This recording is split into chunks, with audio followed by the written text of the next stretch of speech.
1900 on the clock.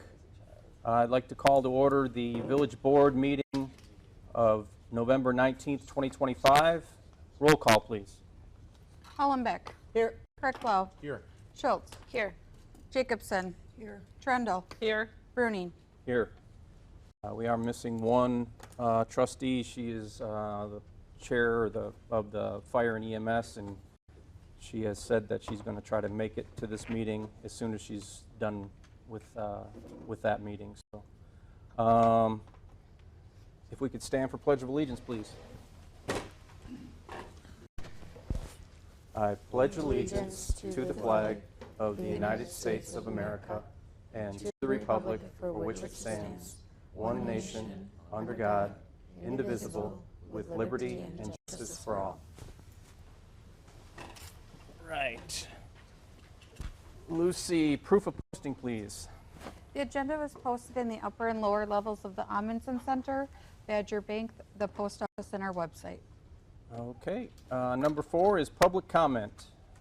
Do we have anybody from the public that would like to make a comment? I can't find it on here. We have another public comment towards the end of the meeting, so if there's something that comes up, we'll facilitate that. If not, we're going to move on to consent agenda. Hopefully everybody had a chance to take a look at the Village Board meeting minutes. And I will ask for a motion to approve the consent agenda. Trustee Krecklow, make a motion to approve the consent agenda. All right. Do we have a second? Jacobson will second the motion. All right. We have a motion and a second. Discussion? All look good to me. All right. Real good. A lot of hard work. All those in favor of approval of the consent agenda, say aye. Aye. Opposed? All right. That passes. Committee reports. Fire and EMS, we can come back to that once our Kristen comes back from the Fire and EMS mission or commission meeting. Audit and Finance Committee, a lot of it we're gonna discuss in further agenda items, but we did have a series of 2 meetings. The first meeting was to kind of go over with the public as well as new people on audit and finance, the kind of the pass-throughs, the things that we have to pay, that we don't have any negotiating room for. And then the second meeting was the whittling down of the $700,000 of what we did have wiggle room on. So more to come on that. And I'll go down to 6C, which is Water and Sewer Committee. Paula? We met last night, and we talked about one of the items is later on the agenda for today's meeting. We took a look at and approved the water and sewer portion of the budget. We looked at, or recommended to the board, and we looked at a bulk water station. Again, we're continuing to work on that. And then just talked about some of the different projects and the timelines of those projects that we have going on. Okay. And then the deputy clerk, utility clerk position, which I think is on the agenda as well tonight. Okay. All right. Anything for Paula? No? Okay, unfinished business, action required. So we go to 7A, discussion and possible action, Rockdale Regionalization Agreement. I imagine this is your item from Water and Sewer? Yep. All right.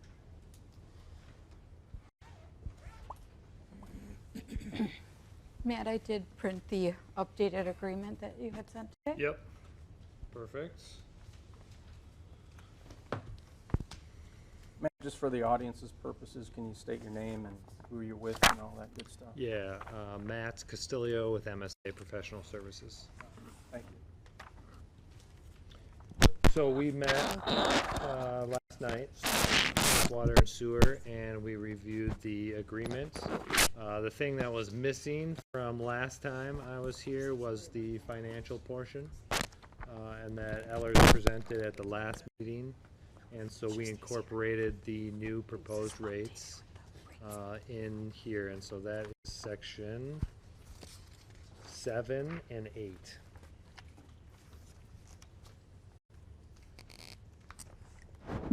so if you guys remember from the last meeting, I missed the last meeting, but watched the video, and reviewed their documents. They talked about an outside sewer customer as a user, and so they assigned Rockdale that same user rates. So Ms. Thompson? Paul? Yes.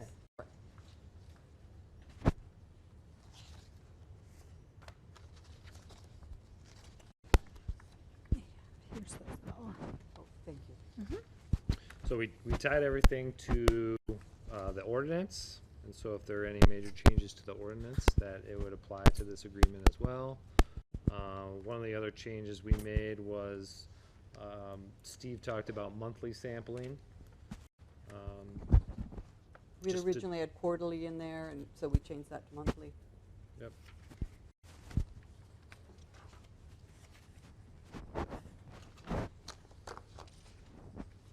I think those were the only three changes from last time. Yeah. Otherwise, it was, Yep. the same as the one we had updated previously. What's the effective date and dates of it? So if there's a billing change, is that kind of adjusted in here, or does this take a term and then that gets reevaluated, or? However, whatever adjustments we make for our residential customers, it will They- apply here the same way it does for residential customers. Okay.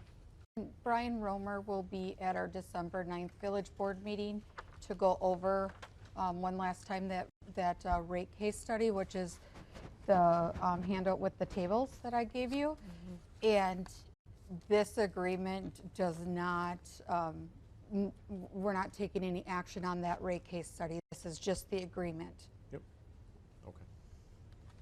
Is the cost for the rate case study, was that being pushed to Rockdale or not? It was being split, Split in half? yes, per the board, Okay. per the board's Okay. motion. So the next steps with this is we'll present this to Rockdale? After we So make they our- have a copy of it. The action that Rockdale would like and General Engineering would like would be for the board to approve the agreement. Their loan is essentially to get principal forgiveness. Their due date is at the end of the month here. So, yeah, they're looking for official approval from the board. Or they will lose their So- funding. Yeah. I'll make a motion, trustee Hollenbeck will make a motion to approve the agreement for wastewater treatment and disposal between the Village of Rockdale and the Village of Cambridge. Trustee Krecklo will second that. Okay, we have a motion and a second. Discussion?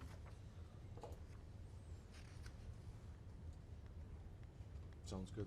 Sounds like you guys got it worked out. Yeah. Yeah, it's just those couple things that we had issue with last board meeting that have already been corrected Yep. in here. Yep.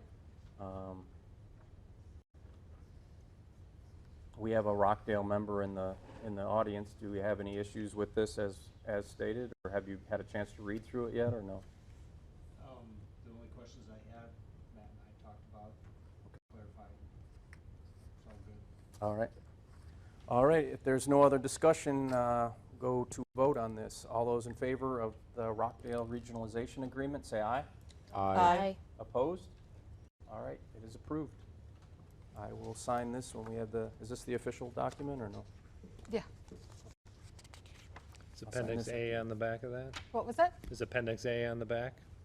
Yes. Yep. Yep. Oh, and theirs it is, the Okay. map. Yep. Yes, Okay. Just making sure. yes, Gotta make sure we have that map.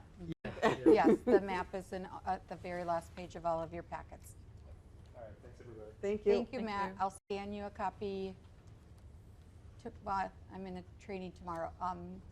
Friday, actually probably before I leave If you tonight. can pass that down Thank- to Lucy. I'll let General Engineering know. Do you want me to send it to you, Lucas, all the normal people? Or Yeah, just to you Just first? my copy. Yep. Mine is signed. You can keep yours. Yes, yep. Thanks, Matt. Yeah. No, I don't know which one it is. All right. Discussion and possible action on the fourth quarter fire EMS commission invoice. That would be 7B on our agenda.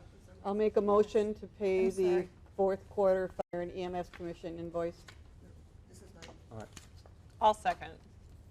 Can we, for discussion purposes, what is the total for fourth quarter? $147,888. Okay. This is for the fourth quarter, so we're paying ahead, right? No. No, it's November, fourth quarter. Fourth quarter, got it. Fourth quarter. Okay, Yeah. so we're gonna, okay. So we're just- paying for what we're currently using, Got it. That's, okay. but we used up all of our 60 days. Yeah, that's kind of what I wanted to just clarify. Okay, Right. thank you. And we did get the Could loan. we repeat who made the motion and who seconded it, Trustee please? Hollenbeck made the motion. Trundle seconded. Thank you. And, you know, I didn't want to vote on it previously because we didn't have the money for it, but with our loan, with the board having approved the loan at the last meeting, now I'm comfortable making the payment. And the funds have been distributed, just to let you know as well. Great. All right. The funds have been distributed before we approved it? No, for the loan. No, for Oh, the okay. loan, Chris. So All we right. had the money to pay this. Okay, all right. Let's see. Okay, so we have a motion and a second. It is money. Roll call, please. Hollenbeck, Yes. Krecklow, Yes. Schultz, Yes. Jacobson, Yes. Trendle, Yes. Brunig. Yes. Okay, discussion and possible action on budget line items. I thought we were waiting. Yeah, we can wait on that one, I guess. I mean, I'll make a motion to delay 7C until the arrival of trustee Blackwood. Schultz will second. Okay. Any discussion? All those in favor, say aye. Aye. Aye. Opposed? Motion passes. Moving on to new business. Action required, 8A, discussion and possible action for committee assignments, specifically Cable Commission. Now, I know Sharon was on. We made a motion last board meeting for Paula to take her place. Yep.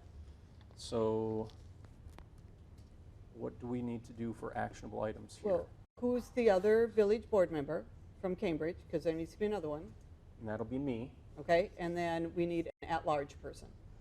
And is that per our ordinance? Oakland's going to have 3 trustees because they don't have a community person. Is this I per the thought ordinance? it was per ordinance that we had an at-large. I don't know, I'd have to look it up. Do we have an at-large that can participate? Did any at-large show up to that meeting? Any current ones? Yes. No. Okay. We could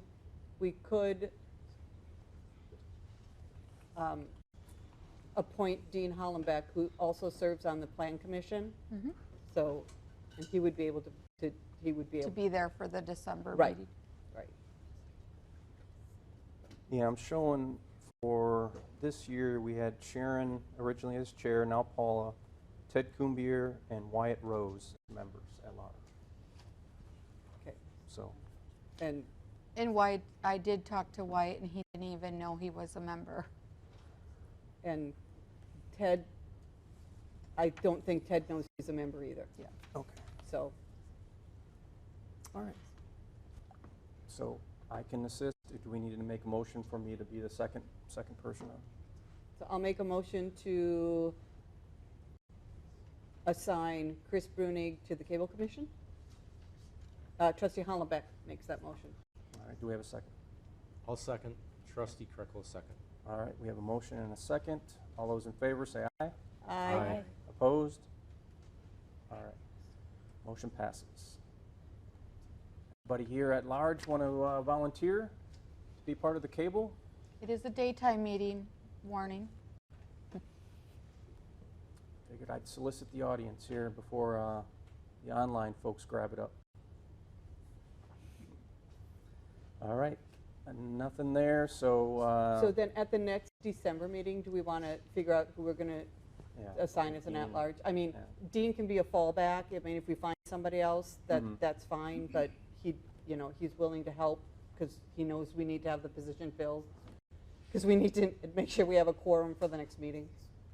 When is that? December 19th is the next meeting, I work days. Okay, And what time is that at? 8 o'clock in the morning. all right. Chris is going to be late for work that day. Yeah, I'll have to use a little PTO. All right. Discussion and possible action for the deputy clerk, utility clerk position. This would be Brian and Lucy.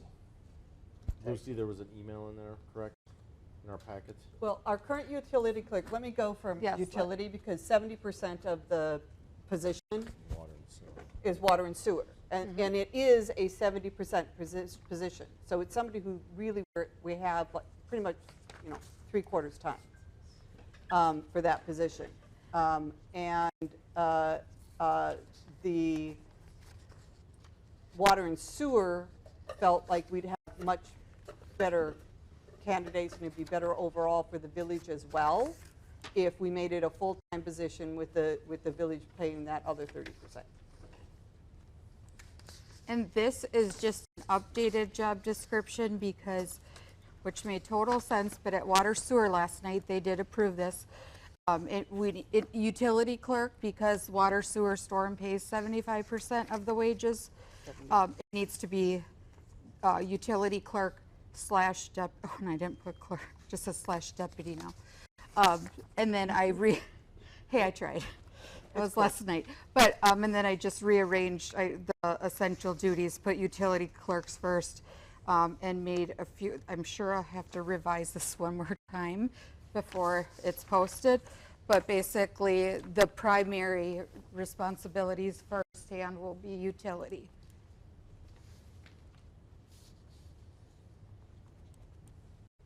Adjusting this, what does this do to the budget for this position? Does the budget currently have a full-time position for Yes. this? Yeah, this has nothing to do with the budget. This is, No impact?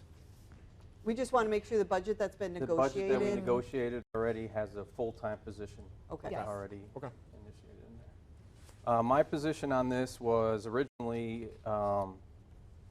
we don't need to replace it because a lot of this stuff is going automated. But then I had a few discussion with Lucy about how there are certain aspects of the job that, like the meetings and the clerical aspect of it, it was enough of a discussion to put me over to the point where I'm willing to counter with possibly a part-time position. But as for a full-time position, I can't support that. Because the verbiage that we were hearing when we did have a full-time is that with us coming online, people paying bills, we just have to press a button. A lot of that was going to be to a point where you didn't necessarily need a full-time person. That's not going to be until 5 years from now, Chris, because we have to replace all the meters and we have to replace the MXUs. Thank you, the MXUs, and that is not something that we're budgeted to replace that over time. So And that's something the utility clerk inputs into Workhorse as well and assists with. right. So that's just my position. We can still discuss it. It's just where Well, I and stand. yeah, I was just giving you additional information that push a button thing, that's not going to be ready until probably 5 years. Oh, Paula, he's referring to PSN, not the census. Yeah, but He's referring to the payment service network, the online payments. okay, we have a lot of elderly in our community that probably don't know and will never sign up for PSN. So we will always have to be able to accept payments in person until probably at least the next generation of people in Cambridge die. And that we have a drop box where they can drop their payments. Yes, but they need to be hand entered one by one. And PSN is going to cut back on the time for entering hand payments. As of today, we have about 15 people signed up. We have almost 1,000 ratepayers. So there's a lot of work. Where I previously worked and I shared all of this, that took time to get there, but they have like 70% of their ratepayers that use it. That is going to take at least a few years to even get at 30%. Of another piece of adding the deputy clerk title, that position has always assisted with additional office duties, assisting with elections, assisting with tax payments, and different things like that. This is just putting it into the job description to help ease the burden from the rest of the staff. And another additional factor is because of our safety and security, or lack of safety and security, we need to have 2 employees at Village Hall at all time during open business hours. And if I had 2 full-time employees and 2 part-time employees, and one person took off and somebody called in sick, we wouldn't be able to cover. So we'd be constantly cutting our office hours to the public. And another note is the last bullet item under the utility clerk duties, assist with utility budget preparation and financial monitoring. The water and sewer has gone without a budget for the previous 5 years. And 13. well, Why is Okay, that? that's a Okay. quick question. So So- that's neither here nor there. Okay. A long time.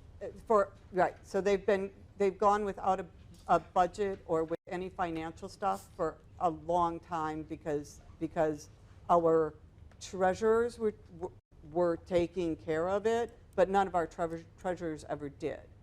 And so one of that utility budget preparation and financial monitoring would be very important for the new utility clerk to be on top of, so that isn't yet another thing that our treasurer has to take on, because our treasurer our administrative treasurer is already overtaxed with duties, and that isn't a duty a previous treasurer was doing. So now, having this position, the time we might be saving in PSN there is going to be used for tracking that billing and financial monitoring. And thanks to the budget, there's now a foundation. That person will be trained on the budget to actuals to be able to give those updates at the monthly water sewer bills, which will be really nice going Yep. forward. I just can't justify another full-time office person. It's not a full-time office person, Chris. It's a three-quarter time water sewer utility clerk and a 25% time village to help in the village. The ratepayers are paying for the utility clerk, not your taxes. And I will say this is not a threat at all, but if this goes to part-time, you will lose staff because this workload is unsustainable. By doing this, I will be at over 70 hours this week if I get to take Friday off. I cannot keep that up. I'm literally sick because it's affecting my health, the amount of work I'm doing. Again, that's fine if you're okay with that. I'm just letting you know I'm being 100% honest. This is not a threat. This is just the truth, and I've stated that in my email to all of you if you've read that. I didn't get any responses. Once again, every email I send out, I get 0 responses. But I just wanted to share my concerns because we are stretched. Our part-time admin assistant right now is working over her 20 hours a week trying to help fill in the gaps, and that's not even enough. And she's not happy. There's no balance. There's a lot of very unhappy employees in the office right now, and so I'm pulling the extra weight to keep us going. Why did you get emails and packets and agendas on Saturday and Sunday? Well, hopefully you were enjoying your time with your families, because I was here at work all weekend. But you want to save a few bucks, that's fine. It's going to cost you in the long run. I've fixed and put my heart and soul into this place.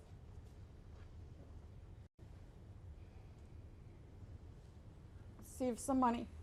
Well, part of the hard job up here is we have to take emotion out of these decisions, and gone through each single line item of the budget and having to scrape $1,000 off here, 5,000 off there.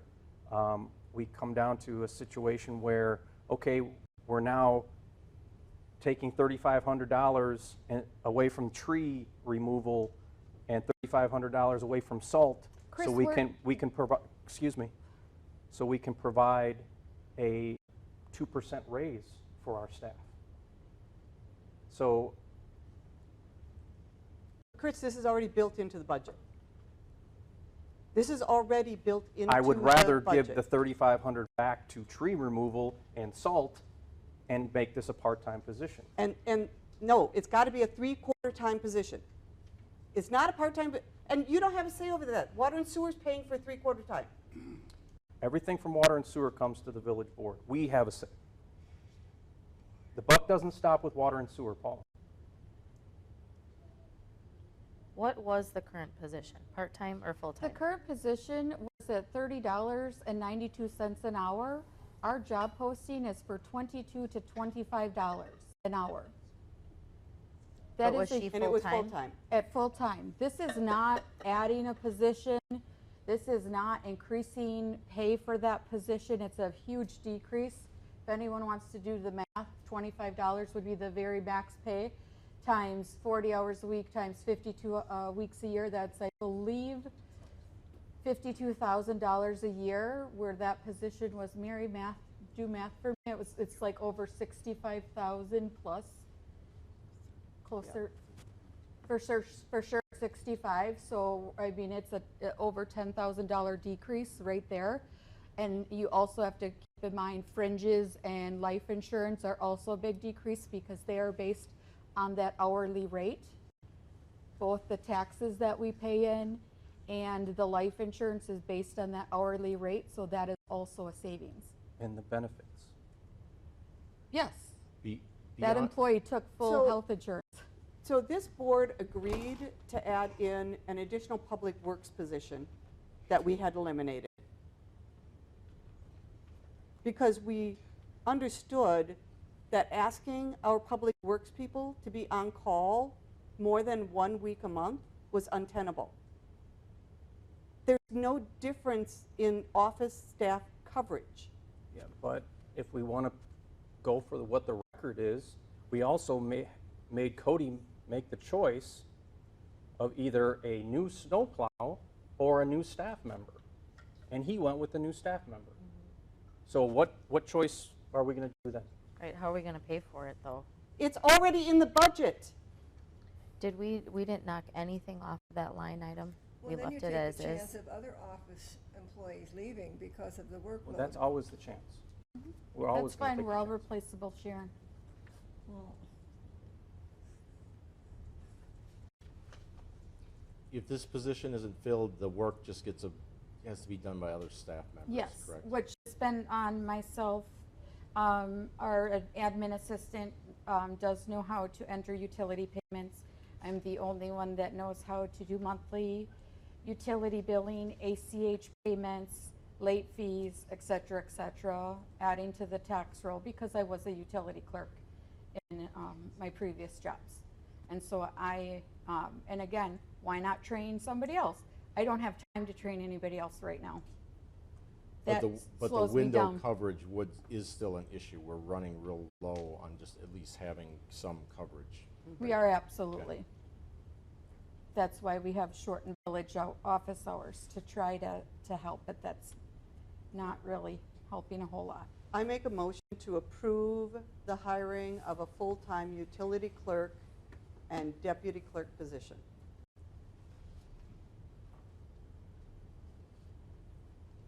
That was trustee Hollenbeck. Okay, we have a motion on the table. Do we have a second? Jacobson will second. Okay, we have a motion and a second. Discussion? I know we already had the discussion, it sounds like. Any more discussion? I think we left that amount in there in hopes we discussed it going down, correct? And it But will. it will go down because the hourly rate is much Lower. lower. Mhm.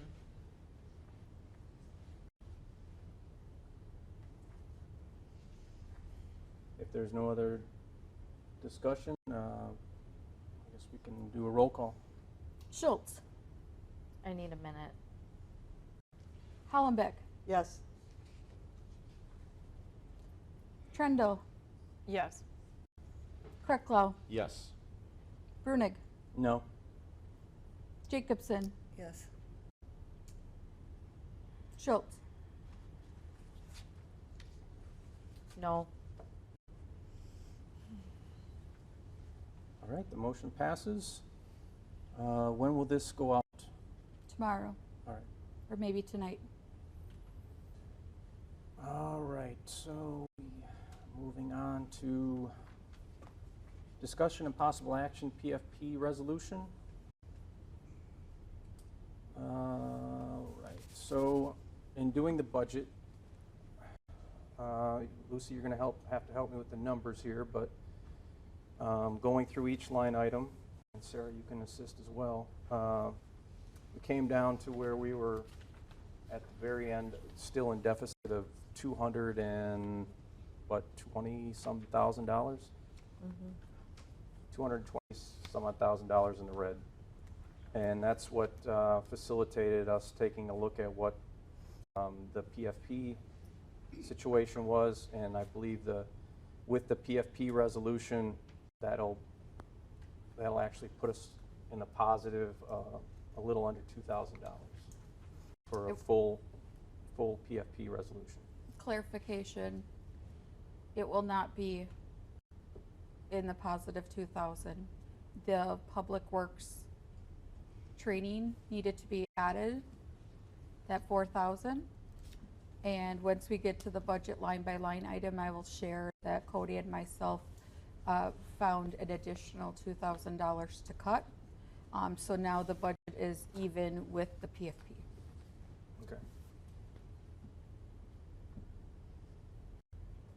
So that is when we came to and it's an untenable, solution. It's not anything that we necessarily want to do, but it's probably something that should have been done a while ago with it going to the utility. What does this mean for the constituents out here watching right now and in the audience? That means your water and sewer bill is going to go up approximately $21 per month. Correct me if I'm wrong. It's 21 something. 21 plus. But I want to be really clear on that. It is not a water and sewer charge. It is a public safety charge. And so instead of, Whose bill is it going to be on? nobody's taxes are going to go down by that $21. We're simply shifting and asking everybody to pay an additional $21 a month. The water and sewer ratepayers are going to pay. Water and sewer ratepayers are going to pay an additional $21 a month for that public safety item. And property owners that have a well will also be billed. Yeah. Mhm. Is that going to be identified if this is approved on the bill as a It's going to be a Public separate. fire protection Yep, it's going to charge? say PFP. Mhm. So, Sarah, anything to add with that? I will just say I lost sleep over this the last couple of nights. As everyone knows, our water sewer bills are horrendous. I'm very conflicted about it because I feel like previous decisions over the past few years have contributed to us getting to this point. For some people, $21 a month is not that big of a deal, and for other people, it is a really big deal. So it's not ideal at all. However, I don't want us to get to next year at budget time and have to take out a loan for this amount plus pay interest on it, because I think that would be worse in the long run. And I know Kristen wanted to speak about this, but she must still be in her meeting right now. So, I mean, the elephant in the room on all this and why we're having this problem is because of EMS services. And until we can get EMS services down to a more reasonable rate for the village of Cambridge, we are going to continue to have this problem. year after year. I mean, $500,000 for EMS service, fire and EMS services is crazy. More than that, more like 600. I know that's 600, but over we- 600 this year. That's crazy, and I don't see it going down next year yet. So until we address that, and I guess, I don't know. I'm just frustrated that I would rather be a little more transparent and say, yeah, we have to take out a loan to cover fire and EMS service, than shift another $22 a month on water and sewer ratepayers. But if we take out a loan, we're just incurring more interest. And over But- time, that's more money than just this amount. But we are having loans drop off and additional, and the loans we're bringing on, it's not really increasing our debt load. It's just maintaining the debt load where we've had it, because we have loans that are coming off. But it still is more money in the long run with interest. Now, I understand that there was some nuances to this, Lucy, and it was the first 2 months would be like $44,000 that we would have to kind of keep because it takes a certain amount of time. Yes, so I would work with Ellers to get this updated. We have to go through the PSC, and it's a process, and there's several steps back and forth, and so they said to be responsible, keep 2 months worth of that 265,000 on that line item if it does pass. Yes, it's $264,933. And then point of clarification, the monthly rate for a residential home with the 5/8 inch meter size would be that $21.72. Okay. 21.72. I mean, how much additional is it going to be for businesses or anybody who has a larger? Absolutely. So I don't know what size meters the specific businesses have, but we have industrial anywhere from $80 to, what would be the very highest here? $325.73, and that is public authority, industrial, and commercial. Oh, that's How many of those do we have? 3 inch. Wait. Yeah, that's a 3 inch.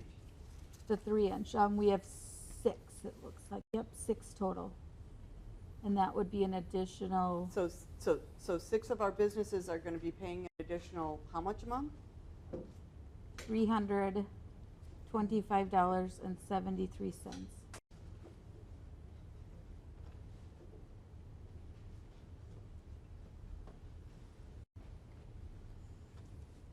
I couldn't make water sewer last night. Is sewer going to be going up as well?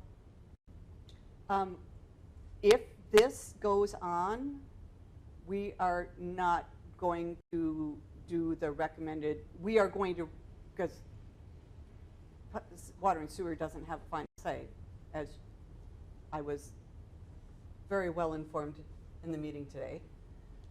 Water and sewer will recommend that we don't do the 2.7% increase that Ehlers had recommended for this year in sewer rates if this goes through. Because we don't want to do that to our ratepayers. And that would be our only way that water and sewer could find help. But I don't know what this board will decide regarding that 2.7% increase. So if we did, does that mean next year it would just be double for No. the sewer No. increase? No, because it worked out, the water and sewer rate history of it, about every 3 years there would be an increase of around 3%. So what we would do is probably not do the 2.7 this year and do it next year where there wasn't one that was calculated to be increased.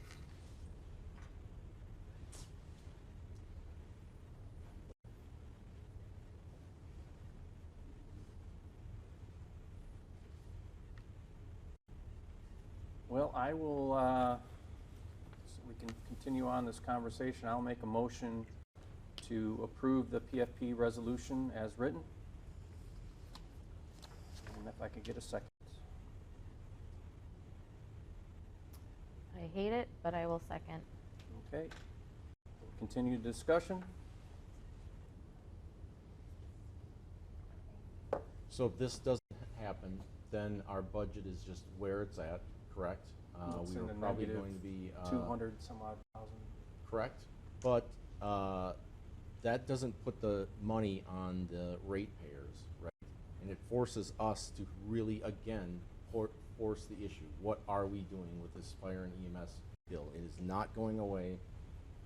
I'm trying to be thoughtful. I understand all the financial implications and everything else, but where I stand, I've watched the board try everything it could do to work through a situation with EMS, but the billing is going to really not change anytime drastically soon, and so we're going to be in this situation. So if we put it on the ratepayers, does it become a thing where we just live with that now? That's where I stand, so that's my concern. If we have to go out and get a loan, we again have to put action to what is happening with that. And I know we've all tried, and I'm not putting on anybody else. It seems like we have to constantly The figure counter out a to way that, out though, of it. Brian, is the fact that per the IGA, we're already encumbered by that billing as it stands. That's why originally, you know, it was going to be 600,000 that we had to put in there, because what we did last year, and I was part of this whole thing, and I will be the first one to stand up as saying it was irresponsible, because saying that we're going to put $200,000, I mean, that was pretty much wiped out the first quarter. So we are trying to be realistic, transparent, and we're trying to take care of the 3 S's, right? The safety, staff, and service to our constituents. That's what we all went into when we're going through each line item. And if safety is our paramount, of course we got to have fire and EMS. Kristen realistically said, hey, we have been budgeting. She's personally been managing the EMS side of the house. She felt very comfortable being able to come down to 500,000, but it was still a realistic number. A hell of a lot more realistic than last year's. So that's where we came back to it and said, well, there was other avenues. We had looked at the wheel tax possibility, but we couldn't bring that into play until 2027. And I don't even know how the vote went. We'd have to go out for referendum for that. And there's other things, but it's just nickel and dime. So the big Band-Aid that we would need to rip off is this. Well, to me, there's a couple options, and there are many ultimate other options. But we can put it as a fee onto water bills, and the ratepayers pay. Or we continue to take out loan, and then everybody has to pay. It's interest, but it's spread equally among everything, and that's for fire and protection. And that's where, again, until we can kind of come to a resolution on that, I just think it needs to be spread fairly. So there is some interest. There's always interest on loans, yes, but in the grand scheme of things, in the grand budget, it doesn't make a huge dent in things. So Yeah, I get what you're saying.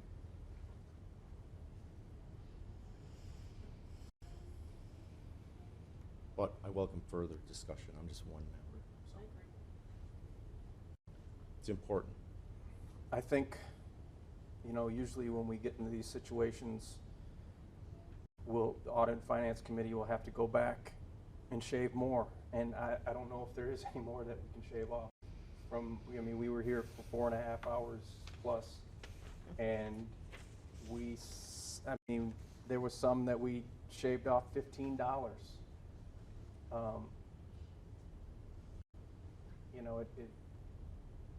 It came down to, as well as, are we going to give our staff, a percentage raise that usually equates to what the state gets, You know, that's usually where we're at. My, you know, going in was, well, a lot of our staff, you know, they're new, they were just brought on, they just negotiated a contract. But, you know, for the staff that's been around, it's not necessarily fair to them either, so. So we came to the agreement of a 2%. And that, of the two motions that came out of Audit and Finance, unanimously, it was that we would do this PFP resolution at 100%, and that we would give a 2% raise to our staff across the board. And those were both voted on and unanimously as a recommendation to the board. Lucy, how many municipalities did you say roughly the percentage that put this fee on the water? 70%. Thank you.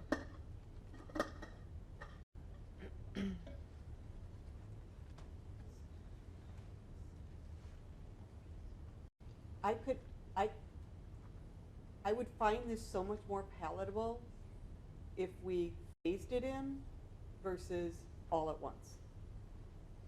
Because we just had that huge, and even though this has nothing to do with water and sewer, people are going to blame water and sewer because that's the bill that's coming out. And we just had that huge increase in the water bill. And now backing it up with $21 a month is another big increase. It's just difficult for me. Me too, very. I also was thinking we could do like a third of it, which wouldn't seem so terrible, but then we're still borrowing.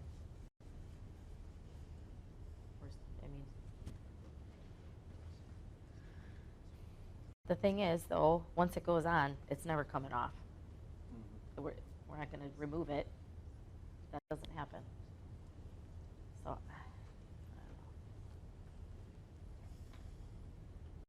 All right, we have a motion on the table and a second. Any other discussion?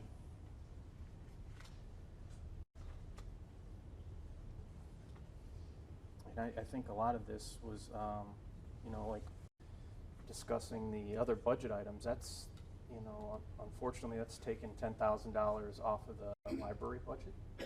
So we went from 105 to 95. I mean, there was a lot of cuts.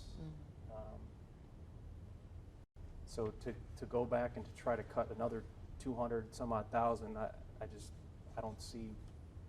I think it's an exercise in futility.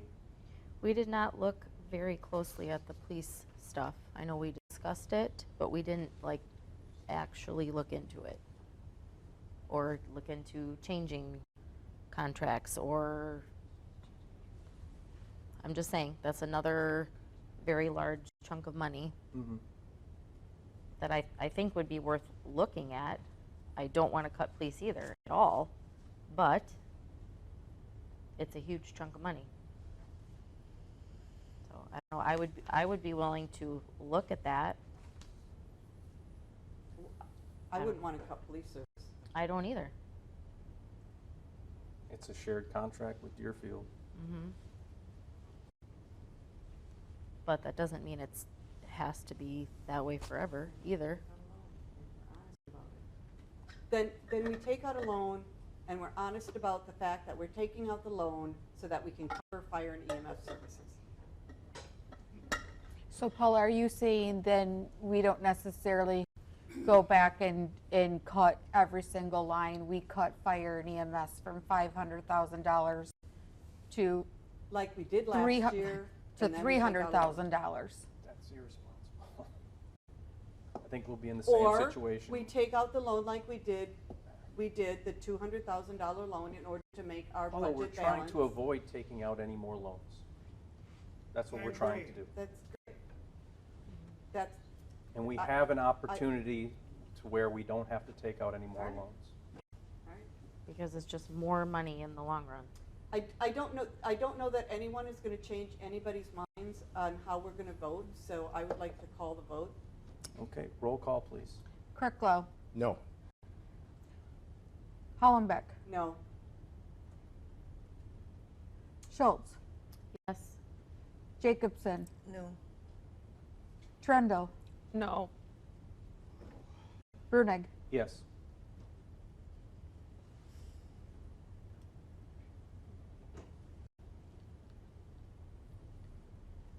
So that motion fails. fails 4-2. All right. So what is the board's suggestion for audit and finance?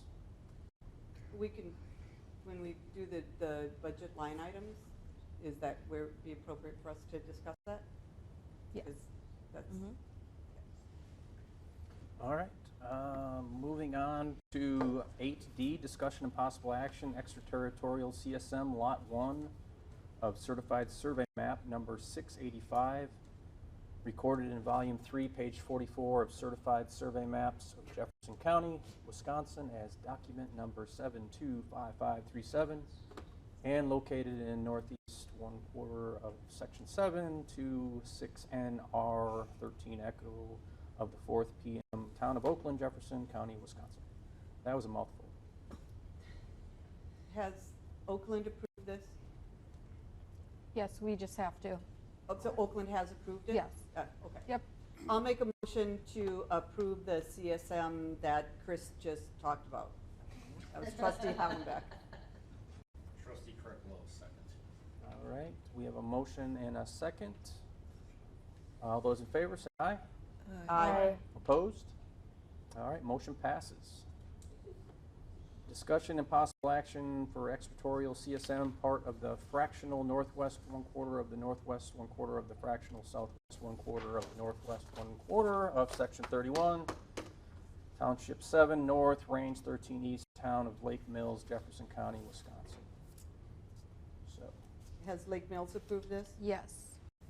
I'll make a motion to approve the extraterritorial CSM for those portions of section 31 noted. all right, we have a motion. Do we have a second? Trustee Kirklow, second. Okay, motion and a second. All those in favor, say aye. Aye. Aye. Opposed? All right, motion passes. F, discussion and possible action for the Cambridge Foundation grant request. So I'll take the lead on this one. Myself and staff got together and made a list of requests that we'd like to submit to the Cambridge Foundation.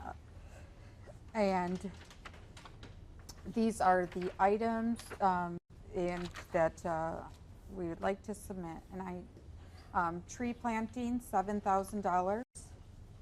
Monument restoration and landscaping around monument at Veterans Park, $15,000. Thought you knew you'd Nice. like that one, Paula. Aluminum can recycling program, signs in an enclosure so that we can take aluminum cans at the DPW building. Oh, nice. Landscaping at the Amundsen Center, $6,000.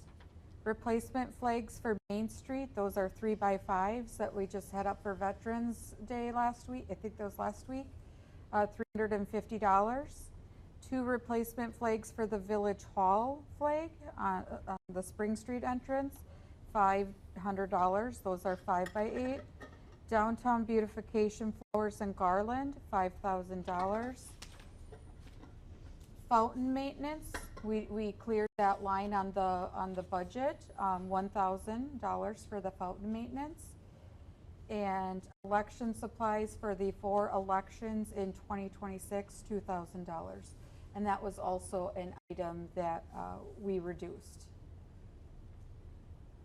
I had a constituent come and ask me about another, and he don't know if this is possible, but another safe crossing at the corner of Water and Main Street. And I know because it's a state highway, the DOT has to approve all of those things and stuff like that. So I know that the foundation has helped us with other safe crossings and like the speed limit signs in town. And I don't know how the rest of the board feels about that, but I know sometimes it can be very difficult to cross. I mean, we don't have anything actually in downtown for crossing streets, and we just have to step out into a crosswalk and hope everyone's going to stop for us. Which you have to do with safe crossing really too, but at least then you have the flashing lights. And I don't even know if the DOT would approve it, so I don't know what we think about that. Well, Cody is here if you want to speak on that, Cody. I don't know the exact spacing that there needs to be, but those flashing crosswalks can only be so close together. And since we have one at Pleasant and Maine, it's probably We have one at Pleasant in Maine, and then another one at, I believe, Lawn in Maine. on Maine, yeah. And I don't know 100%, but I don't think there's enough room for, Either at the top of Main Street or the bottom of Main Street for one. possibly at the, At the top, up by Badger Bank. I don't think so. Because there's one when you, up just a little bit from Yeah, there. that's the one on Lawn. Yeah. Okay. All right, so, all right, then. Forget that one. That was the only one that was the No, only that was addition a- I That was thought a of. good idea. Based on just somebody asking me about that particular item.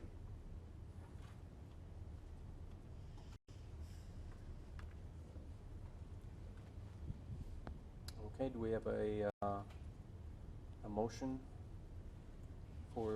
to send the Cambridge Foundation our grant request? What was the total on all of that, Lucy? It is $38,850. Thank you. Just when you pull that together, did we try to pull in anything from like any of the board meetings? There was so many times I remember in the year where like, let's talk about that with the foundation. But was that all pulled in there too? I just want to make sure we didn't forget anything, so. I can't promise I did not forget anything. I know that flags were a very big part of a lot of Yeah. those discussions. That's right. And like I said, I met with staff and this is what we had come up with for needs. Okay, sounds good. And all of these items, Some of it Our- came up during audit and finance too, where we were like, well, that'd be a perfect grant request opportunity there if we zero that out. and these are all community items. None of them are for staff per se. It's to benefit the community. One thing you might want to put on there as well is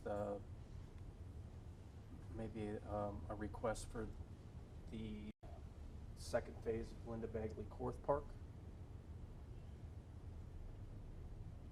I don't know if you We have wanna- park impact money already for that.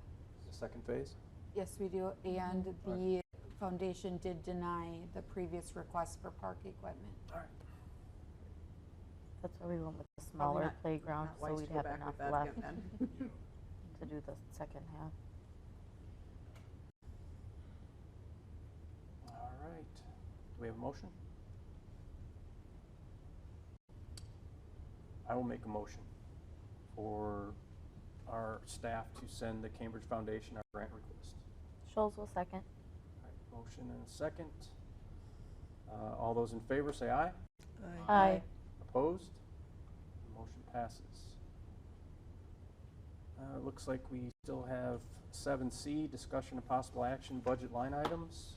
That's outstanding. I have an updated budget printout with the corrections that I made at the very end of the meeting that were requested. this the 3,500 one? and 3,500? Yes, and then added the $4,000 for public works training. And then I will share with you the, because once the $4,000 for public works training was added, then there was a deficit of approximately $2,000. And I'll share with you what Cody and I had cut and recommended to cut. Go. Anybody would like a copy? There's some extras. And actually, I should take one.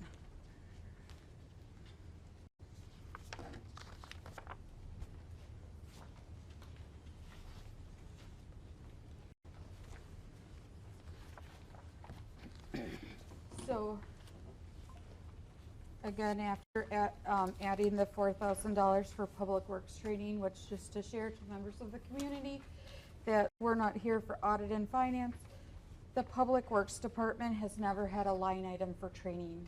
The only training our employees out of the village hall office received was for water, and going to the Rural Water Conference and maintaining their certifications and license regarding our water system. And so a line item was created for Public Works training, and initially Cody and myself put $5,000 for that, and then that was reduced to $4,000. And then because there was a $2,000 deficit, give me a second, we reduced the fish ponds on Lagoon Road. We reduced that line item from $2,000 to $0. Cody stated that any of that work would be coded and entered under parks anyways, and the way they do their timesheets. There isn't a spot to put that specifically, so any of that work would be part of parks, and we felt confident that there was enough budgeted under that parks department. And then so that was $2,000, and then $830 remaining election supplies and expenses was reduced from $4,000 to $3,170. And what you had saw that I asked the Cambridge Foundation for $2,000 regarding the election supplies and expenses with 4 upcoming elections this next year. I do think it's, I'm hopeful that they'll support that. So that is that, and then if you, one of the things that you cannot see from audit and finance, well, you can see it on the very last page. At the very, very last row, it says excess deficit revenues to expenditures. There is that dash. Now keep in mind, we have $44,000 in that there for the PFP. So that needs to be increased to the full amount. And I can give you the difference. We put $44,156 in that line item. It's highlighted in red for fire protection hydrant rental. So that needs to be increased to the $264,933, and then I will let you know that magic number that we need to cut. And my recommendation would be that we cut that from the fire and EMS line.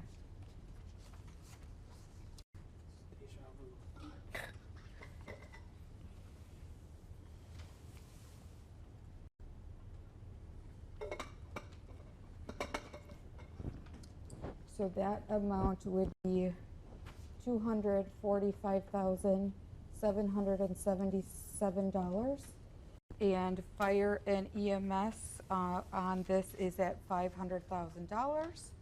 So then I will take $500,000 and subtract $245,777,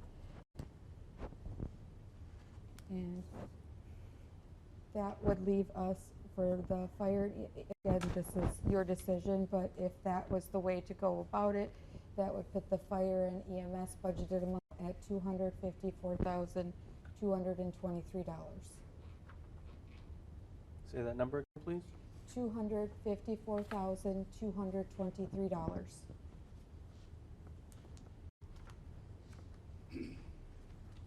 Which is not practical at all.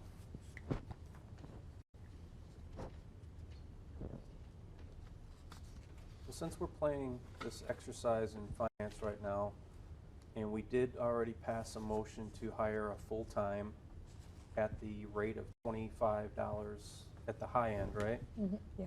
22 at the low end. Can we take a look at what that will do to our budget now? Because I believe we had it in for the full rate of our previous. No, we did not. Oh, okay. That was updated, because this is for 2026. I went put the 25 current rate in.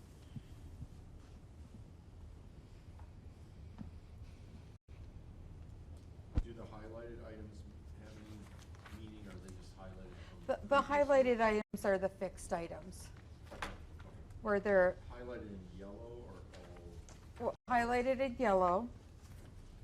The red one, the two red ones are the fire protection hydrant rental, because that was a resolution, and then that Dane County Sheriff's contract. What's the purple one? The purple one, we highlighted, that's the assessor contract fee. And we had discussed, I wanted to look into that and see if that was like a contract that expired. Got it. That has been ongoing, and they have not raised their rates in numerous years. And that's a very fair price for doing all of our assessing. So we're not going to say anything, right? We're not going to call it anything. Right. They're not going to watch this meeting.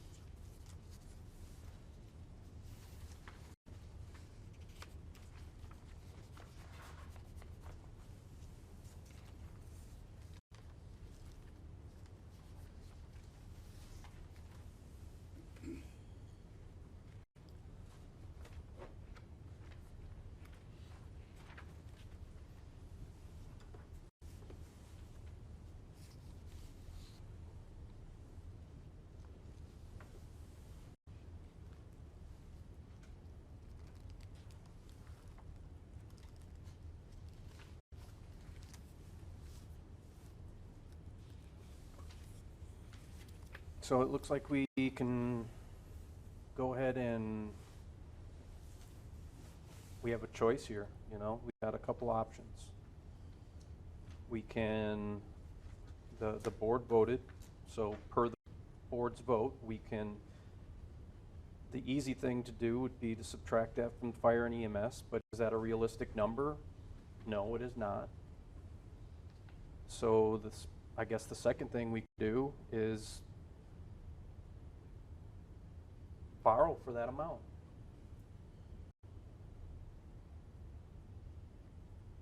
So We either last do year- it now, or we do it, we're gonna do it So- this time next year. Well, so let's think about which is the better option, right? If we borrow now, it goes on the tax rolls, and it's like we pay it off immediately, right? Which is what we did with the $200,000 that we borrowed. That was because you had a budget deficit in 2025. This is for 2026. And realistically, we don't have a budget number for fire and EMS yet, so I do not recommend doing that right now. So,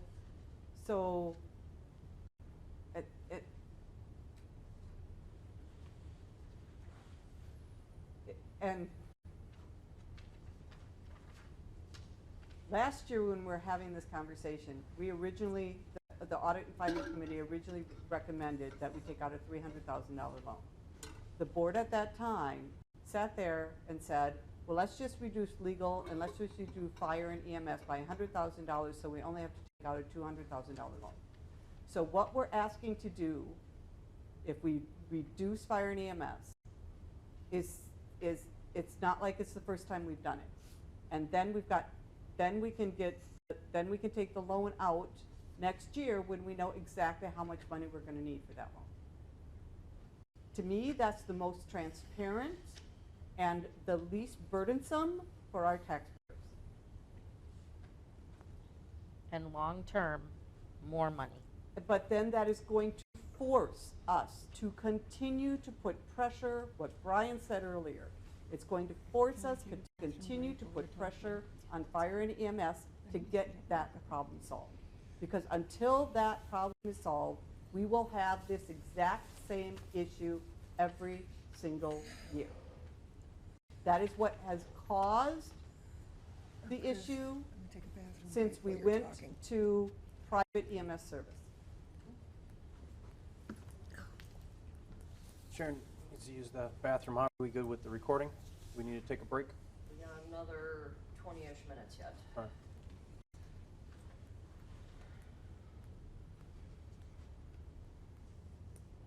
We don't even know if $500,000 is even going to cover fire and EMS. And if it's 600,000, which it's, I want to say this year was what, 592 and then some, we don't have $92,000 to come out of thin air anyways. Like, that would have to be borrowing. There's nowhere to come up with that amount if they're not able to cut. And now I know that Lake Mills is talking about withdrawing, but they'll be on the hook for 2026, but so that'll affect 2027 if this situation's not resolved. Because that portion, ours is gonna go up even higher if things don't change. It'll be us, Rockdale and Christiana.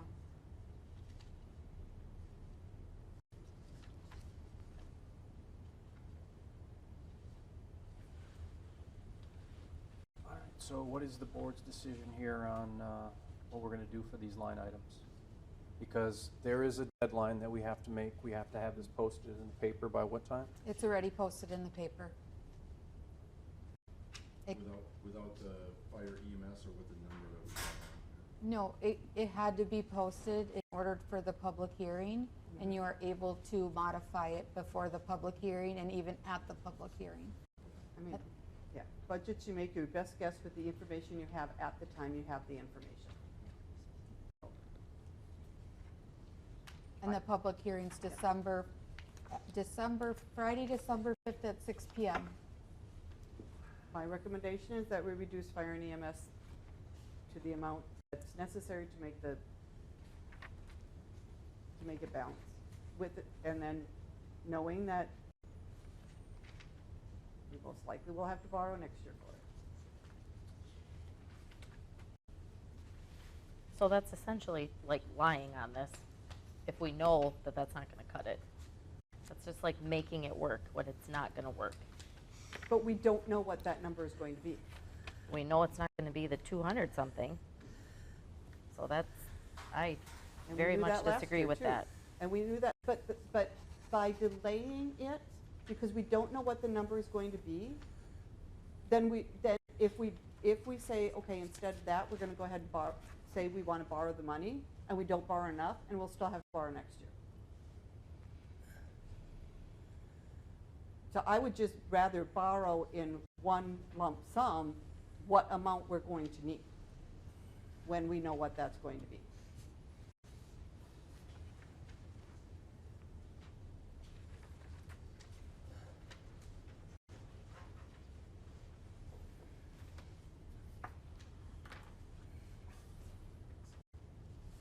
I don't see a whole lot of other.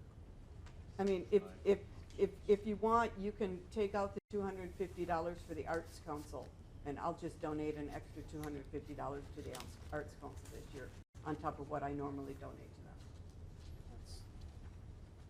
That's not going to make a dent. I know, but I mean, if Yeah. we're worried about every dollar, I'd be willing to do that.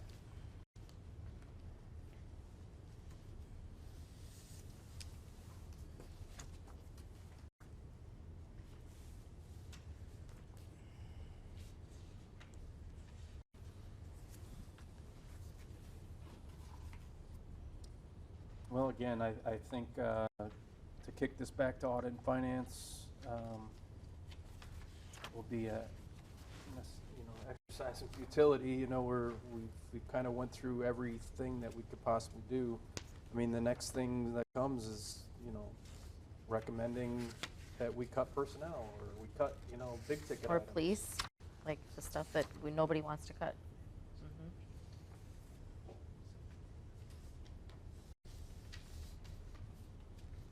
So I think by cutting the dollar amount in fire and EMS, we will continue to be putting the pressure on them to solve the problem.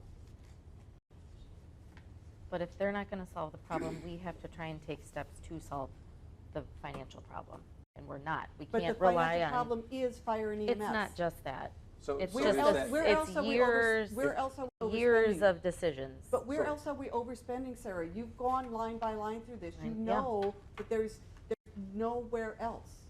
So does this come with the decision that we pull the plug and we resign from Right.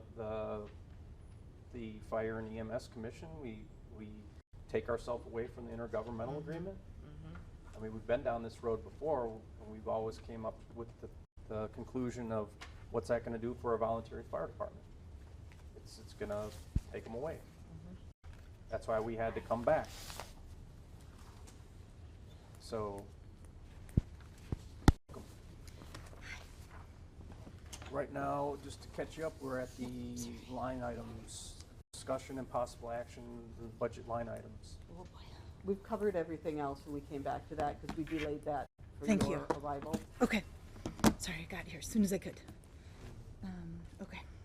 So fire and EMS is approximately 33% of our total budget. Does that sound accurate? Is accurate. Estimated right now. Possibly subject to change. Kristen, not to put you on the spot, you just Go got ahead. here, but in your opinion, as the Fire and EMS Commission President, is $500,000 a fair amount for that line item? Yes. I think we can hit that, or, I mean, I guess I can't say less because I don't have numbers in front of me, but I don't see us exceeding it. Even though we exceeded it this year? Yes. We made we had collective bargaining, the first negotiation for collective bargaining this morning. We made some very, very positive changes, proposed changes that were well received, which will help us with our budget. We are also on the Deer Grove EMS Commission agenda for tomorrow night. They are going to give us a proposal on what that service could look like through them.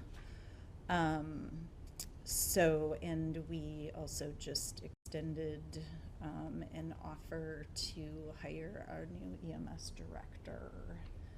And that will be a proposed savings as well. Just so you're aware, because we went through all the other budget items, the PFP resolution was not passed. Okay. And we voted to bring on another full-time staff member for the office. Full-time? Which it's already budgeted in there, so it's not changing the budget at all, because that full-time position was already budgeted. But it could have reduced that budget. Well, So, Okay. I just two questions of how to clarify. A lot of people get the agenda paperwork. So in the 2025 budget, just to clarify, it's showing there's two pretty big items that are not in the 2026 budget, correct? The streets, roads, other, 121,000. That's in 26. It just No, it's not. Oh, You're right.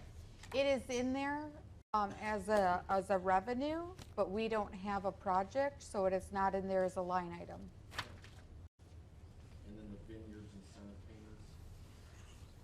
That is not in there because we made our final payment in 2025. Just want to clarify. Okay. Yep. Thank you. And the library is in here, but on a separate tab, Yes, correct? the library Okay. on this budget, although you cannot see it because it is a separate tab, it is at $95,000. And that was cut from $105,000 For 2025, to 2026. 2026, Yes. even though the amount that the village is obligated to pay is 98 something. I did not have that.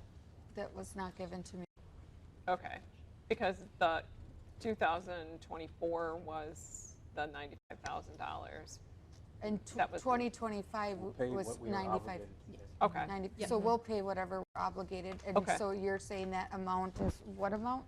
It's $98,275. 90,002. And when was that known? Because no one shared that with me. Samantha did not.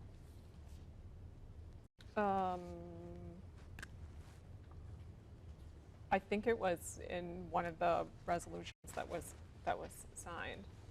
it's Or- if you add up the Dane, The Dane- Jefferson Oh, County Dane the and County Jefferson? resolution Yeah. things we passed. Got that it. would be- That's where that dollar amount comes from. Yeah. I thought that just had to do with, so they didn't have to pay double taxes.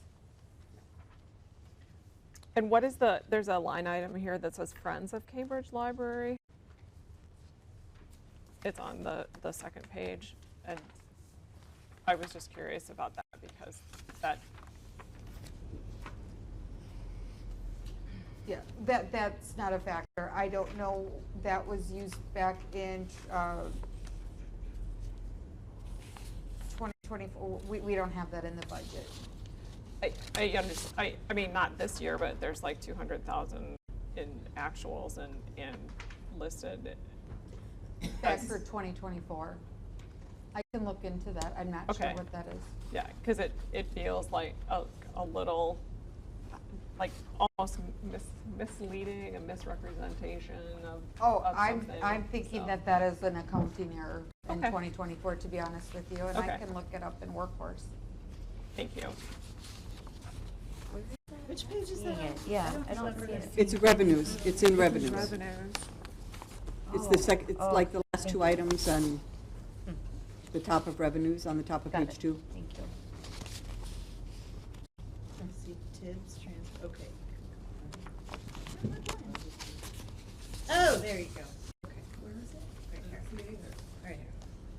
I was looking in the, Oh, I was looking. the actual category. Okay. Yeah, it's in revenue, it's in revenues, that was the last two items. Gotcha. Okay.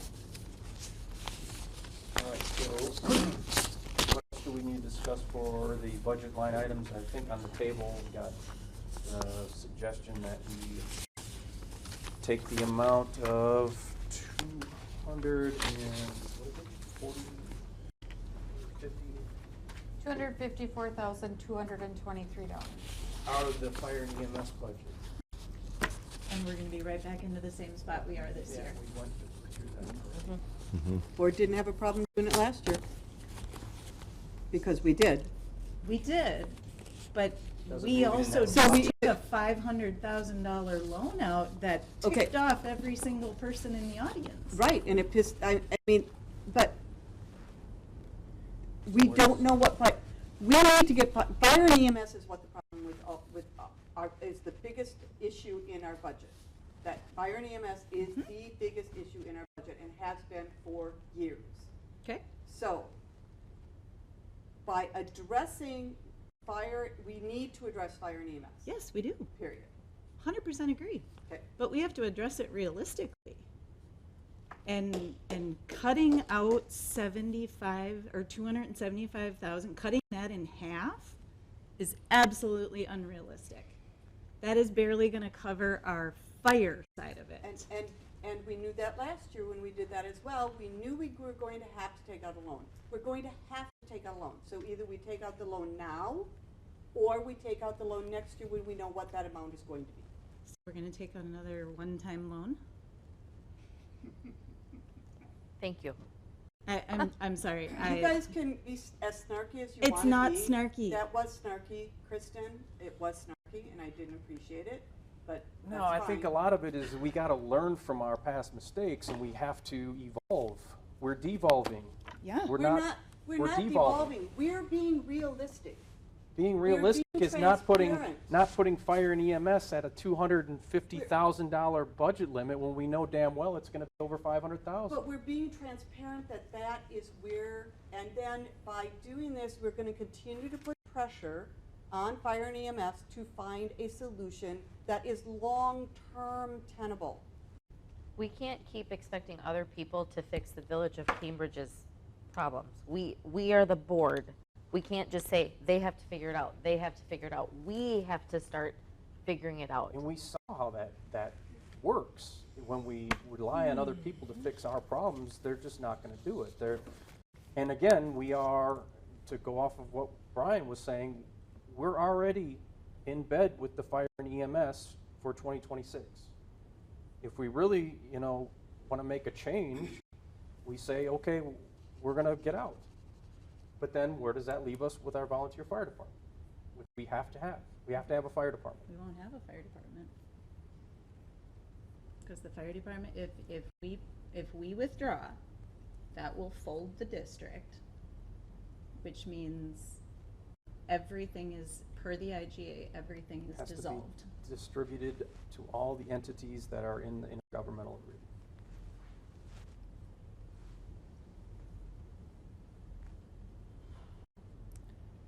Taking that out is unrealistic.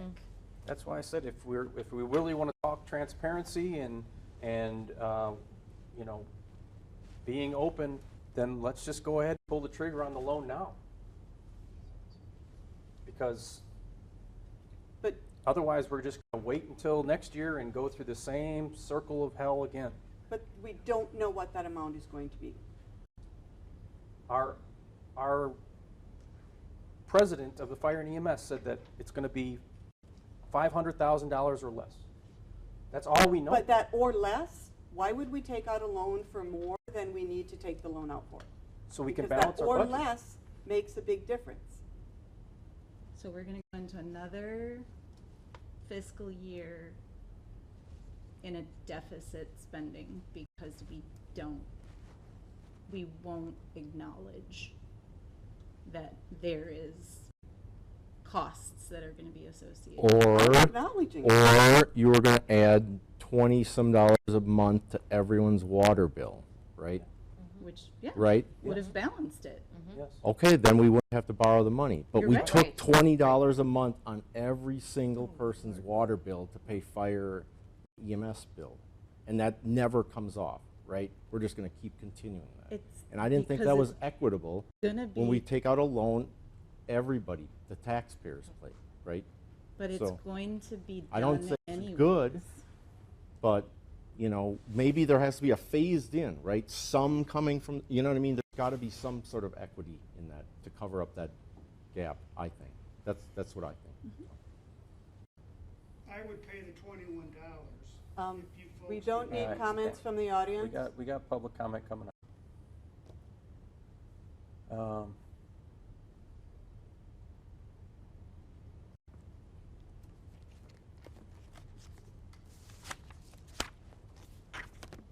So there's a third option.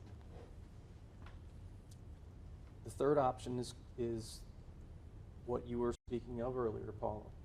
And Brian, I think you tagged in on this, which is, it's not tenable either, but it's the 50% option, where we take 50%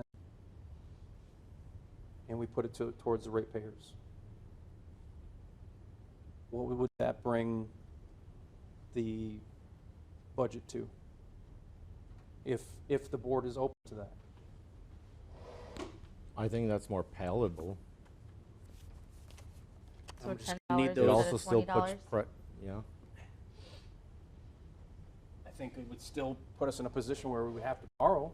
I think we're probably still going to have to anyway because we don't have the number. Even if that number doesn't come in, we may run into another $80,000, $90,000 shortfall. So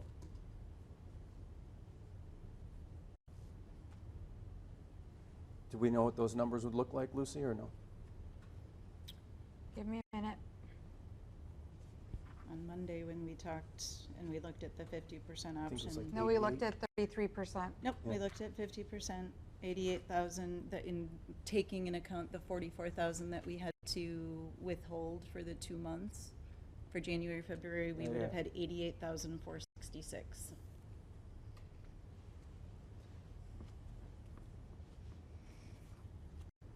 And that would contribute towards the phased-in portion of, and then next year, we would probably be still in a similar situation, and we'd have to make a decision, do we want to add something else, correct? right. There also is a fee. Ellers has to assist me with all the work, so we have to, that charge will be for 3 years as well, just to let you know, So we're spending more and more and more and more money by doing it that way. by doing The it 3 interest, times. Ellers, Lucy's time, it's just more money. I know there's always time, and so, but how much money is that in 3 years?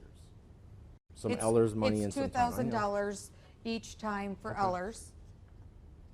So we take that off the well, 88,000, that's- that will come. Yeah, and that's for this year, and that was budgeted in, and we did budget for that $2,000 in here. So again, that would be $2,000, like I said, times 3 years, times staff, and I have no idea how, I was just told, it was And what is complex. that for? Why do we need? The to do- PSC, Well, we were going to do that anyway if we voted on that, correct? yes. If we did it, but it we'd would be do- 100%. Yep, So we'd Just a only do it one-time. once instead of having to do it I twice. understand, I understand. So that, just yeah. Are you expecting the conversation to go more? Because I do have to cut it here. Yep, I do Let's take a- expect it. Yep, let's take a break. Okay. Make your announcement. Pausing the recording briefly to preserve the audio of the meeting. Recording has resumed. All right, so where we stand here on the line items is I just proposed a third option, which is where maybe do 50%. But that'll only give us about, we figure what, 86,000? $88,310.50. But with what Ellers is gonna charge us, that's $2,000. That's already budgeted. All right, And so that would be $10.86 a month on the utility bill. But that library information was new to me, so we also have $3,275 that we need to cut from line items as well.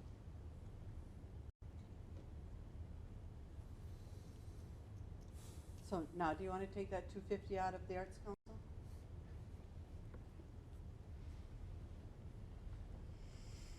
I'm is that trying to snarky? No, it's not.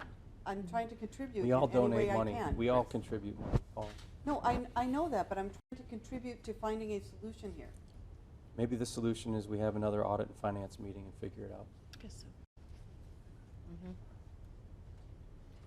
Well, this board needs to agree, and we do not have a board meeting before the public hearing, so this really needs to be decided tonight.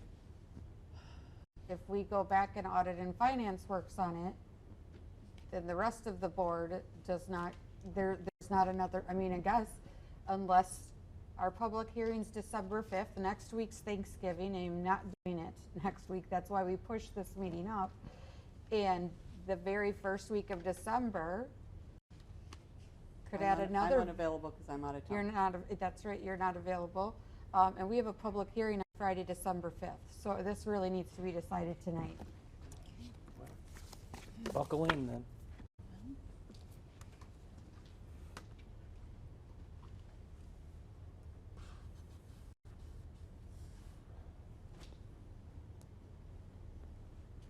If we decide to take out another loan, which I am not in support of course, the reasoning that you're saying, Paula, that it's putting pressure on fire EMS, we like I said, we can't rely on that. We have to figure this out despite that. That could go in perpetually for years. We can't not have a balanced budget and wait for that. That's irresponsible. I would agree.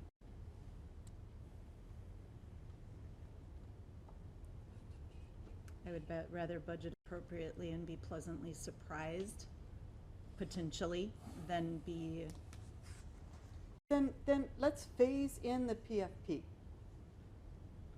I'd be more I would immune be to that. amenable to a phase in of the PFP, but not all $22 in one fell swoop when we already had such a huge water bill increase. Okay. So if we do a phase-in, we say for conversation purposes, we do 50%. Where's the other? Then we I'm take a sorry. smaller loan. We take a smaller loan. And then next year, you get the other half on the water bill, and then we should be fine. And have public debate to see if that's what they want to do or have another way to do it. You know what I mean? So.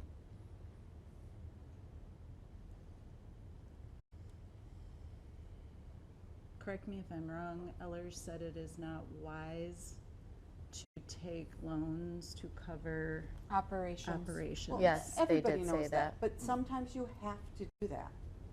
We don't have to. We had another option. But it was already voted down by this board. That's true.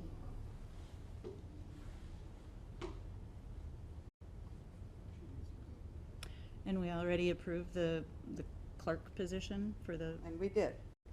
so that also could have been a reduction in cost. Well, it will be to a certain extent because it won't be what the previous clerk was making. It'll Correct. be somewhat smaller in salary, so. I was under the impression that was under discussion as a part-time position, since we We were discussed it automating as that, and it didn't pass. Gotcha. So, Okay, we're I'm gonna just move on. catching up. Okay. So, Lucy, refresh my memory on the other utility that we could utilize in maybe in 2026 going into the 2027 budget, which is the lights. At a light. But that's For street only lights. like 20,000, right? Mhm. $20,000? And for 2027, we can do a wheel tax, but again, that is not for 2026's Right. budget. Those are all things that you need to take action on way before it's budget time.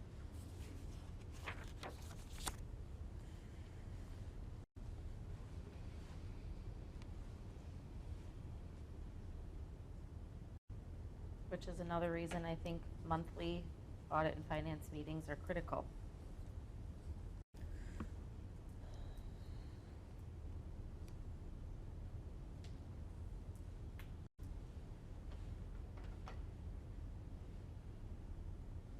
All right, any other discussion on the budget line items? Any motions that need to be made?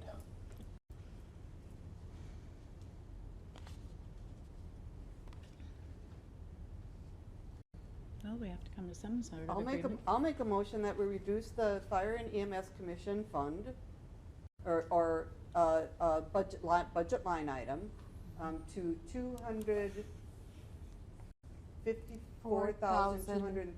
$224,223.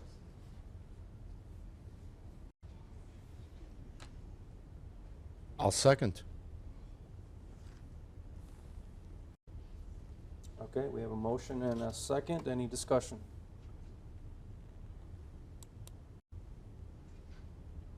I think the only way I could get on board with that is if we have a concession to at least meet 50% on the PFP.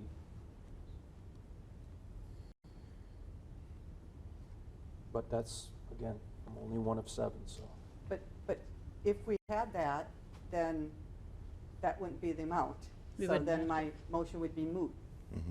So if you wanted a motion to Okay. me, Okay, that's my number one choice.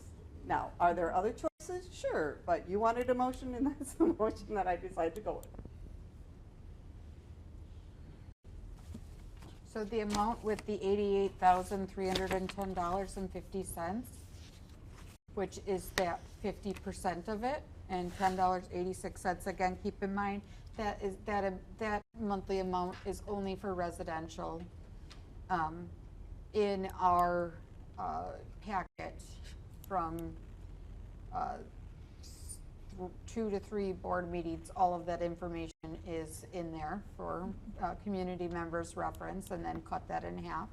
But then that would increase the fire and EMS budget line to $342,533.50.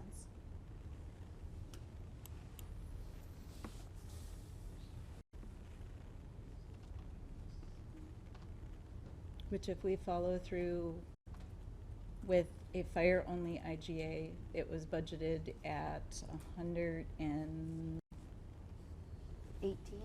118,000, which means we're talking about reducing our portion of EMS to under 200,000, little over 200,000. It is not even close to being reality, regardless of who you go with. So.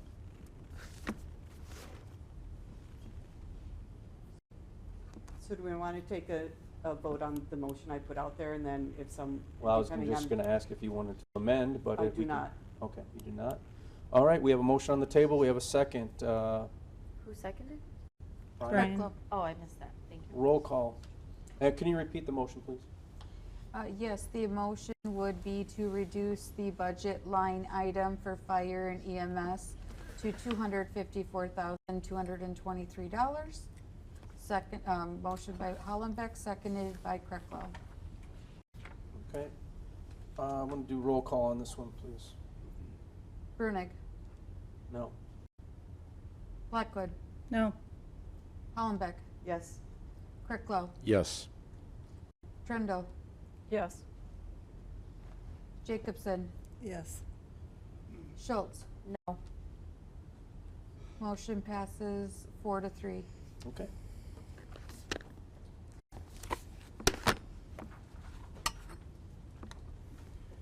The budget would be balanced if you all want, Cody and myself can go through, I, with all confidence, for that $3,275, if you guys are confident in us doing that, and I will email you that.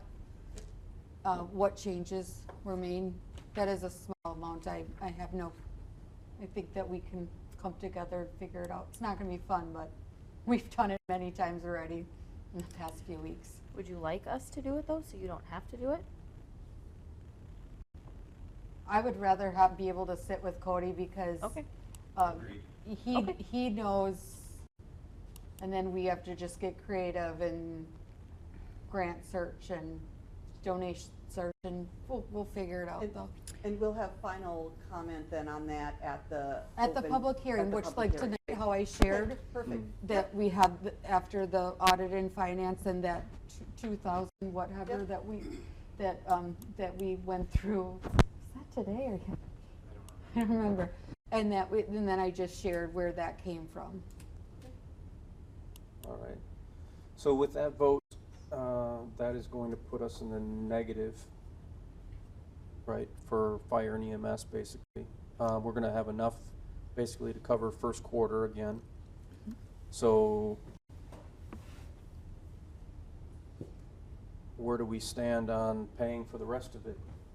Once we know what the rest of that is going to be, then we take out a loan for it. I will not vote for any loans for this because I think this is extremely irresponsible. So just making that clear. All right. But as it stands right now, minus 3,000 some odd dollars that you're going to work with our Public Works Director on, We're balanced. We're balanced. And that $254,233, just a point of clarification, if that budget is $500,000, that would cover the first 2 quarters. Okay. Because that would be Yeah. $250,000. All right, thank you.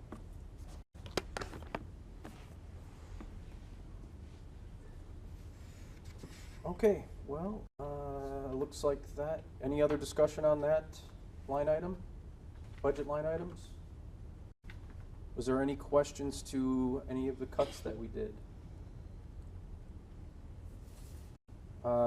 Actually, could you update We me on had what to- cuts were? The library had an issue where there's 3,000 some odd dollars that we have to add to the library because Okay. it wasn't we're just required. Izzy, Wasn't it was added. just 95. Okay. What was your second question? Did we make other specific cuts as far as I can- different from what we did in? Lucy can, I can share those with you. Give Okay. me just a second. Not a problem. We reduced the $2,000 from the fish ponds on Lagoon Road. We reduced that from $2,000 to 0. Ooh. This job will be coded under parks. And we don't, after my conversation with Cody, this would have been under parks anyways because we don't have a line item on the timesheet for that. So it'd be difficult to code the time there. And then the other item that was cut was the election supply and expenses was reduced from $4,000 to $3,170, which was $830 cut. And some of the $2,000 for election supplies and expenses was put on our request to the foundation. Thank you. So that was that, and the reason for those cuts was that Public Works training line item needed to be added to the spreadsheet. That was a new line item that we had not had before. Mm-hmm. And so I needed to add that $4,000, which we were a positive 2,000. And then Cody and I had to come up with that, and then it is even. Okay. Thank you. Yep. my last comment on the line items is, I don't know where the rest of the board stands, but I'd like to make a motion to at least move the PFP to 50% and see what that does with our budget. And if I could get a second, please. I'll second.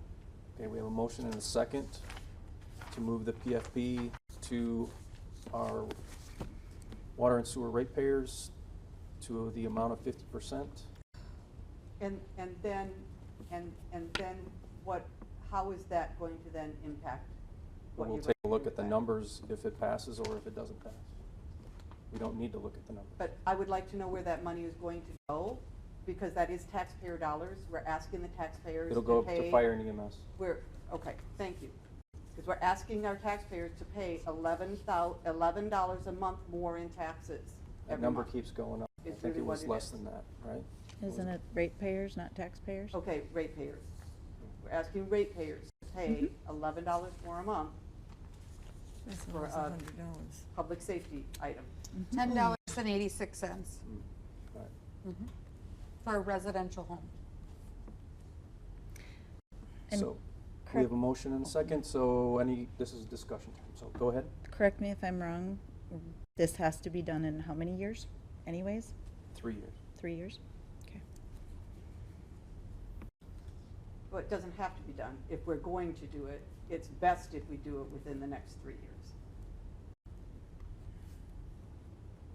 It sets the stage for, we do have to do some borrowing, not as much. But then next year, we have the other options, wheel tax, there's other ways to Right. generate different things, not all putting it on one specific group and just saying that's where it's gonna go. And that's where I just am having a hard time with, so. I would like for the board members that aren't on audit and finance, there's a very nice packet in the audit and finance packet from Monday night that Ellers provided.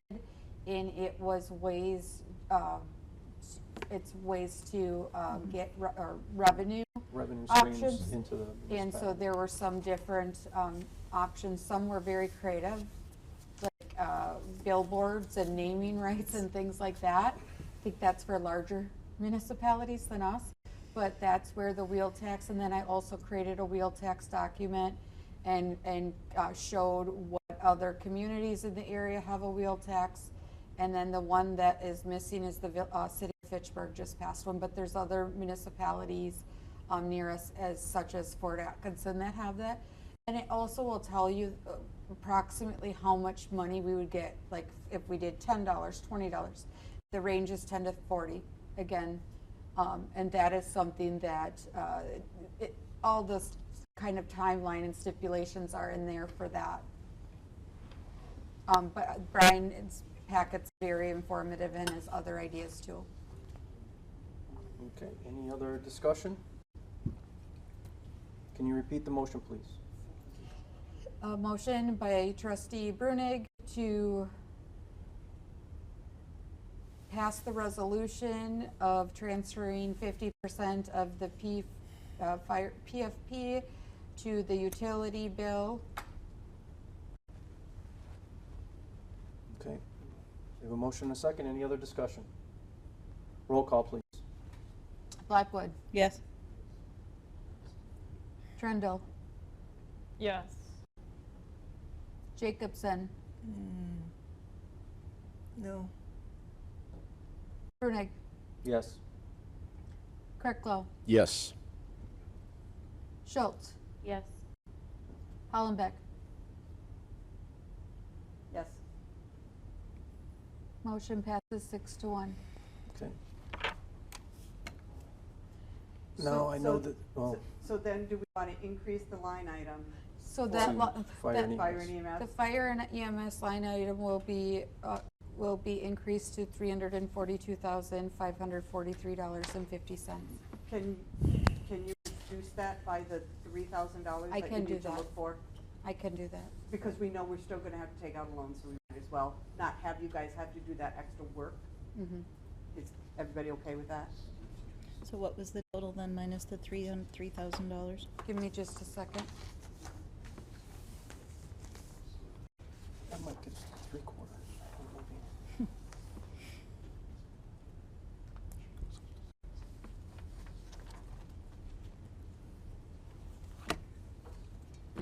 So that line item will be updated, cross everything off,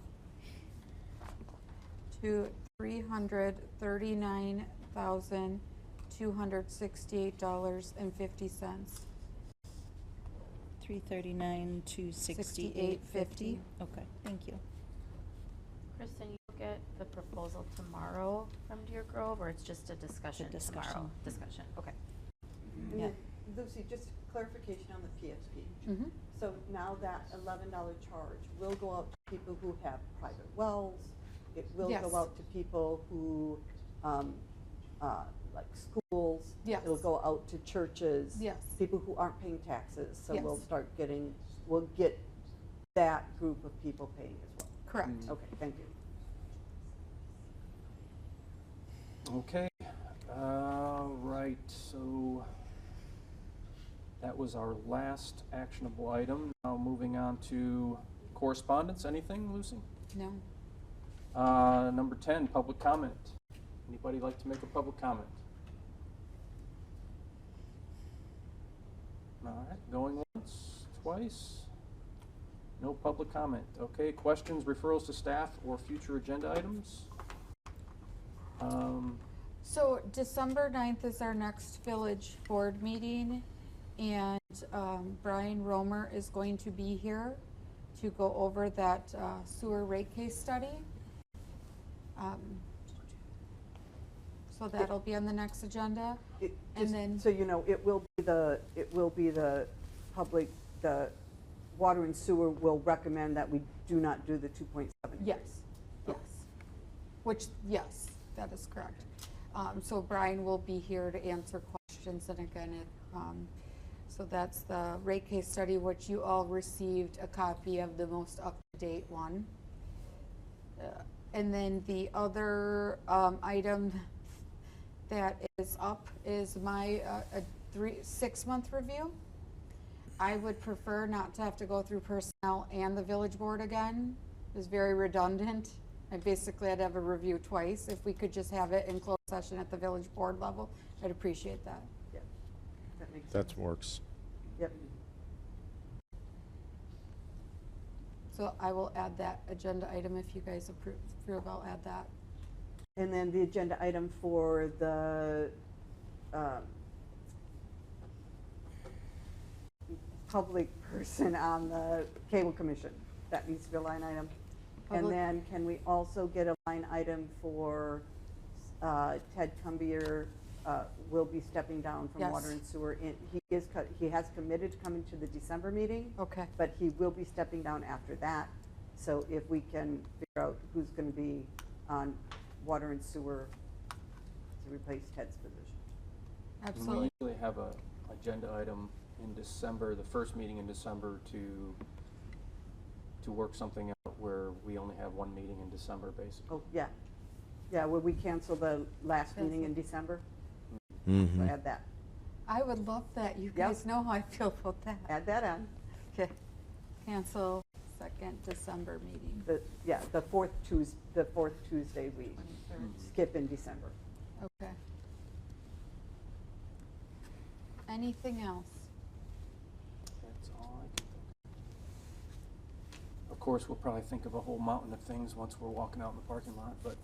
And then we can text them to you. Well, no, email them to you, I mean. So number 12, upcoming meetings, Economic Development Committee, December 1st, 2025. That's at 5:30 p.m. Budget public hearing, December 5th, 2025. Plan Commission, December 8th, 2025. Joint Law Enforcement, December 9th. Village Board, December 9th. Library Board meeting, December 10th. And Water and Sewer Committee meeting, December 16th. Also, Cable Commission on December 19th at 8 a.m. Thank you, Melissa. And the joint law enforcement meeting on December 9th is a special meeting because we have to talk about the interviews for replacing Lieutenant Lawrenson. And joint law enforcement, if you could stay after this meeting adjourns, I have a couple quick questions and updates. Okay. There's no plan for Okay. village fire meeting anytime lined out? Third Wednesday of the month. So next, oh shoot, I just had it. December. I don't even have it in front of me. It is. The third Wednesday of the month is the 17th. So that will be the next fire commission meeting. We don't have a joint municipality meeting on the books as of now because we don't have anything to talk about. Was there anything from tonight's meeting that you'd like to share? Yes, well, I don't know if I did already. We have agreed to extend an offer to a new EMS service director. Most likely he will start January 1. We had our first session of collective bargaining this morning, which was very productive. I can't think of anything else. All right, thank you. We raced through the meeting tonight. I'll take number 13. I'll make a motion to adjourn. All right, do we have a second? Joseph. All right. We have a motion to adjourn and a second. All those in favor say aye. Aye. Opposed? All right, we are adjourned.